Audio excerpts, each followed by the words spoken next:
Hi guys, मेरा नाम है साहिल खान और आज की वीडियो शुरू करते हैं। सबसे पहले न्यूज़ है रिलायंस की। तो रिपोर्ट्स का कहना है कि 200 बिलियन डॉलर की वैल्यूएशन के ऊपर रिलायंस रिटेल का आईपीओ आ सकता है। भाई बहुत बड़ा गेम है अगर ये सच निकल रहा है तो। इसके बाद में भाई मैं ये सोच रहा हूँ अंबानी फैमिली की नेटवर्थ कहाँ जाएगी अगर इनकी वैल्यूएशन यहाँ आ रही है। जियो की वैल्यूएशन भी बहुत खतरनाक सुनने में आ रही है।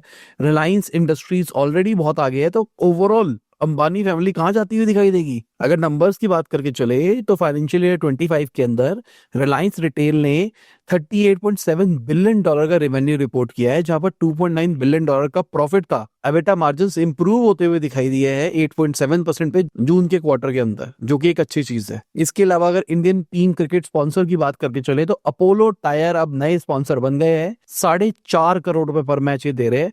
पहले ड्रीम 11 वाले 4 करोड़ दे रहे थे, अब ये 4.5 करोड़ दे रहे हैं। अब क्या वो जो मनहूसियत का साया है जो इंडिया के टीम स्पॉन्सर्स पे हमेशा रहता है, वो क्या अपोलो टायर के ऊपर आएगा? Wait and watch. बाकी रिपोर्ट्स की मान के चले तो जेके टायर भी इस रेस के अंदर था और इनफैक्ट कैनवा भी था। मतलब इंडिया का स्पॉन्सर कैनवा बन सकता था भाई। इसके अलावा अगर हम यूएस की बात करके चले तो वहां पे फेड रेट को घटाया गया है। यही एक्सपेक्टेशन थी, यही होता हुआ दिखाई दिया है। लेट्स सी आज मार्केट कैसे रिस्पॉन्ड करती है इसके ऊपर। इसके अलावा डोनाल्ड ट्रम्प की बात करके चले तो उन्होंने बोला है कंपनीज को हर 6 महीने में अपनी अर्निंग रिपोर्ट देनी चाहिए, जो कि एक अच्छी चीज है, जिसकी वजह से जो टैक्स बर्डन है, कॉस्ट है, मैनेजमेंट अलाउंस है, बहुत सारी चीजों पे रिलैक्सेशन देखने को मिलेगी।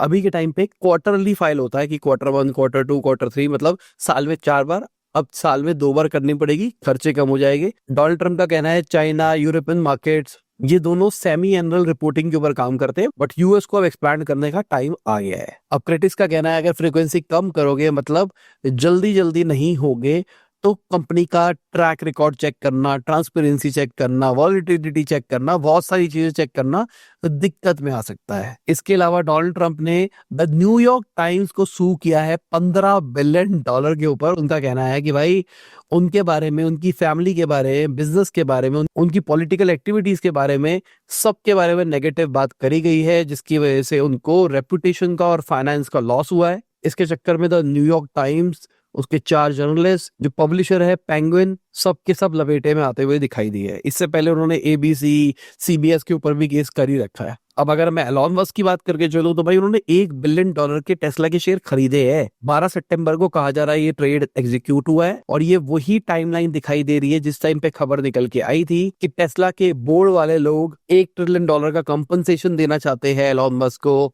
अगर वो स्पेसिफिक नंबर्स, मार्केट वैल्यू वगैरह अचीव करते हैं तो। अब इसका मतलब क्या है कि ये सही में ये चीज बनने वाला प्लान, एलॉन मस्क को 1 ट्रिलियन डॉलर की कंपनसेशन मिलेगी। बहुत ही खतरनाक सीन होने वाला है भाई अगर ये रियलिटी होती हुई दिखाई देती है तो। बाकी एक खबर आने के बाद उनके शेयर प्राइस भागते हुए दिखाई दिए है। एक जगह पे इनकी ईवी डिमांड कम होती हुई दिखाई दे रही है। पॉलिटिकल कंट्रोवर्सीज में ये फंसे हुए हैं। इनकी पुरानी बातें निकल के आती है कि टेस्ला की जो हमने कैमरों से रिकॉर्डिंग करके ये मॉडल ट्रेन करने का प्लान किया है वो उतना बेटर नहीं है, शायद हमको उसके अलावा और भी सेंसर लेने पड़ेंगे। तो ओवरऑल हिंट तो भाई नेगेटिव दिखाई दे रही है, बट शेयर ऊपर पॉजिटिव जाते हुए दिखाई दे रहे हैं होप के अंदर कि भाई एलॉन मस्क ने कहा है अब हम टेस्ला को पिविट करेंगे, हम रोबोटिक्स की तरफ लेके जाएंगे, रोबोट वगैरह बनाएंगे।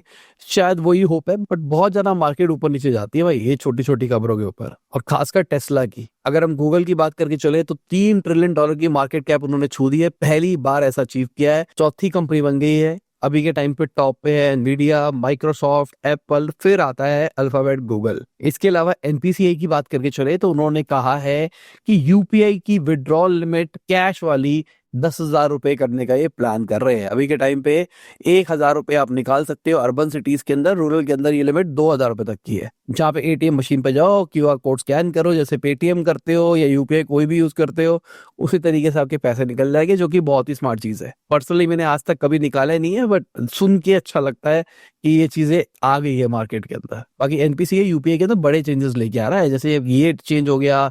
इससे पहले उन्होंने बात करी थी कि जो लिमिट्स है, हम लिमिट्स को चेंज कर रहे हैं। 10 लाख रुपए तक लिमिट लेके गए थे। P2P नहीं, मतलब आपके और मेरे बीच की ट्रांजेक्शन की बात नहीं कर रहे, बिजनेस की और पर्सन की बात कर रहे हैं। तो लिमिट को 10 लाख तक ले गए थे। वीडियो में आगे सबसे पहले आपको याद देना चाहूंगा, अपने लाइक का बटन नहीं दबाया, लाइक का बटन दबा दो, चैनल को सब्सक्राइब, ना ऐसे ही डेली बिजनेस न्यूज आपके लाता रहता हूं। अगर मैं पाइन लैब्स की बात करके चलूं तो उनको भी आईपीओ का अप्रूवल आ गया है सेबी से। लेट्स सी कब तक आता है, मार्केट कंडीशन उनको सही लगती है या फिर नहीं लगती, किस रेट के ऊपर आईपीओ वैल्यूएशन सेट होती है, वेट एंड वॉच। बाकी ओला, उबर, रैपिडो को मुंबई के अंदर बाइक टैक्सी का लाइसेंस मिल गया है, जो कि बहुत बढ़िया खबर है इनके लिए। ऐसे ही मेरे हिसाब से करने दो ना इनको काम, यार बढ़िया काम कर रहे हैं बाइक टैक्सी वाले। बट मैं एक ही चीज बोलूंगा कि इनकी ना ड्राइविंग सेफ नहीं होती, हेलमेट सही से नहीं पहनते, हेलमेट की क्वालिटी बहुत नकली होती है, तो इसके ऊपर कोई होना चाहिए। बाकी बहुत कन्वीनियंट चीज है। इसके अलावा गवर्नमेंट की बात करके चले तो गवर्नमेंट ने एक नई टीम बनाने की बात करी है, जो कि फोकस होगी मेड इन इंडिया प्रोडक्ट की ऑथेंटिसिटी चेक करने के ऊपर। यहाँ पे कहा जा रहा है जो BIS है ना, वही इसके अंदर इन्वॉल्व होगा, जहां पर वो रैंडम सैंपलिंग करेंगे, उसके बाद में क्वालिटी टेस्ट किया जाएगा और देखा जाएगा क्या ये डोमेस्टिक प्रोडक्शन में बना है या फिर नहीं बना। इसकी डेफिनेशन ये है कि 50% कम से कम लोकल वैल्यू का एडिशन होना चाहिए। अगर नहीं होगा तो उसको मेक इन इंडिया नहीं कहा जा सकता है, जो कि एक बढ़िया चीज है, क्योंकि मेक इन इंडिया आजकल मार्केटिंग टर्म्स भी बन गई है।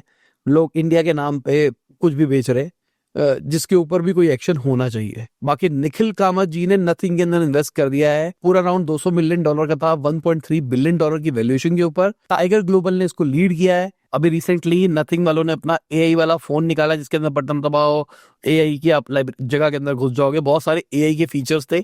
अब फ्यूचर के अंदर इनका प्लान है कि भाई फोन से उठ के और भी काम करने हैं, जैसे अपना खुद का AI ओवरले ऑपरेटिंग सिस्टम बनाएंगे। इसका मतलब ये हो गया कि भाई स्मार्ट ग्लासेस के लिए ये अपना ऑपरेटिंग सिस्टम बनाने की कोशिश कर रहे हैं, तो जल्दी इनके स्मार्ट ग्लासेस भी आ सकते हैं।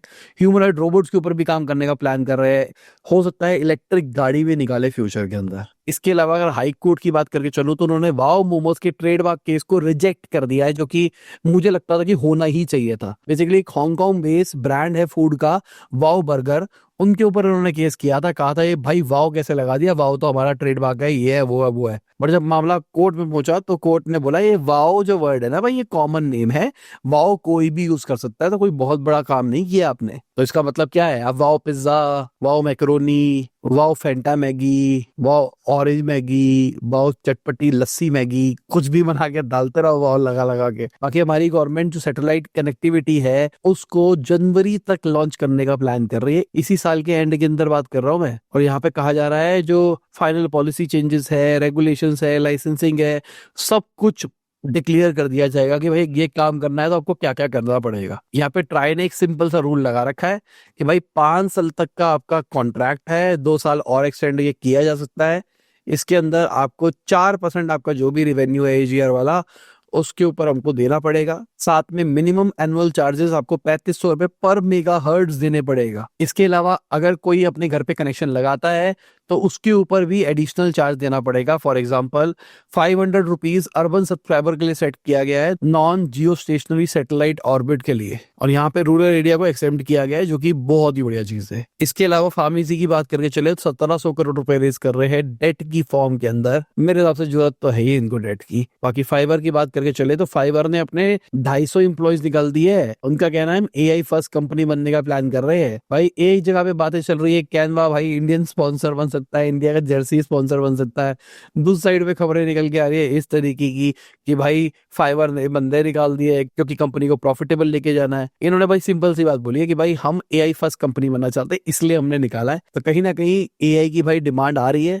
अगर आपको AI समझ में आता है तो प्लीज इनसे कॉन्टैक्ट करो, क्या पता नौकरी वगैरह मिल जाए आपको। एक जगह पे लोगों को निकाल रहे हैं, दूसरी जगह पे आपको क्या पता हायर भी कर ले। बाकी चाइना की बात करके चले तो उन्होंने एनवीडिया के ऊपर एंटी मोनोपोली लॉ लगा दिया है। ये केस बहुत टाइम से चलता हुआ जा रहा है। इसमें कहा जा रहा है कि एनवीडिया ने ना कुछ कंप्लायंस थे, कुछ कंडीशंस थी जो कि सेट करी गई थी मेलोनोस के टेक ओवर के बाद में, उसका पालन नहीं किया है। इससे पहले से ये कोर्ट केस में चल रहा है। बाकी अगर ये गिल्टी साबित होते हैं तो 1% से 10% तक इनको अपने प्रीवियस ईयर के एनुअल सेल का पोर्शन देना पड़ेगा। एनवीडिया का नंबर $17 बिलियन का है, तो बहुत बड़ा नंबर हो जाएगा अगर देखा जाए तो। शायद ये भी हो सकता है एनवीडिया पे टैरिफ लगाओ, उनको बोलो भाई तुमने ये किया ये किया ये किया, फिर एनवीडिया से बहुत सारे पैसे इकट्ठे कर लो, फिर जो आपके पास पैसे आए हैं उस पैसे से टैरिफ पे करके फिर अपने लिए और चिप्स मंगा लो। तो कहीं ना कहीं चाइना बहुत स्मार्ट स्ट्रेटेजीज खेल रहा है। बाकी मार्केट की बात करें चले तो मार्केट अच्छी ही गई है। एंटिसिपेशन था ना मार्केट को कि भाई फेड रेट कट होने वाला है, उसी के चक्कर में सारा पॉजिटिव दिखाई दे रहा है। बाकी आज देखते हैं मार्केट किस तरीके से रहती है। और इसी के साथ में आज की ये न्यूज खत्म होती है। उम्मीद करता हूं आपको मजा आया होगा।